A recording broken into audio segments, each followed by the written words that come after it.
laporan polisi itu dari awal menurut saya sudah cacat hukum.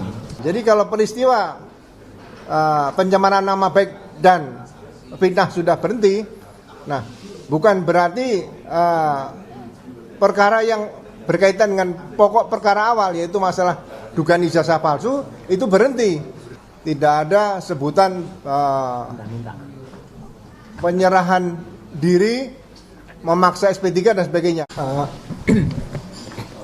Terima kasih. Jadi saya melanjutkan Mas Refli tadi. Jadi proses pelaporan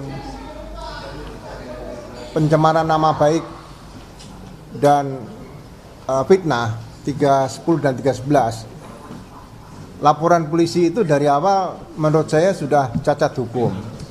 Kenapa? Karena pasal yang dimasukkan itu selain tidak dalam KUHP pidana umum, juga ada pidana khusus, yaitu Undang-Undang ITE. Ya. Padahal dalam pasal 63 ayat 1 KUHP yang lama, ya, Undang-Undang KUHP yang lama, di situ dikatakan pasal-pasal itu kalau ada suatu perbuatan melanggar beberapa peraturan pidana, ya kan, itu yang digunakan peraturan pidana yang ancamannya terberat. Tapi dalam laporan polisi semuanya berkaitan dengan 310 dan 311, walaupun dikaitkan dengan Undang-Undang Pidana Khusus ITE tadi. Ya. Jadi ini pasal yang dicari-cari supaya bisa menjerat tersangka, bisa ditahan karena ancamannya lebih dari 5 tahun. Ya. Yang kedua, kalau tetap menggunakan beberapa pasal pidana umum dan pidana khusus, harusnya juga berpedoman pada pasal 63 KUHP yang lama ayat 2. Yang diberlakukan harusnya pidana khusus, bukan semuanya dipakai. Ya. Nah, kemudian perbuatan pencemaran nama baik dan fitnah, karena sudah diarahkan ke RJ ini pasal 79 tadi ayat 5 dinyatakan harus mendapatkan penetapan pengadilan. Ya. Kalau mendapatkan penetapan pengadilan, 4 LP yang diajukan bersama-sama mulai dari 2831, kemudian 976, 978 dan satu berapa saya lupa itu, ya, 4 LP itu, berarti berkas perkara itu tidak akan bisa maju karena tidak akan diterima di pengadilan nanti, karena sudah dilakukan restoratif justice di situ, ya, sehingga akan sulit mau maju ke depan. Sehingga bagi saya peristiwa-peristiwa yang berkaitan dengan pasal 310, 311 yang dituduhkan kepada 8 terlapor tadi, ya, itu sudah harus selesai peristiwa tersebut.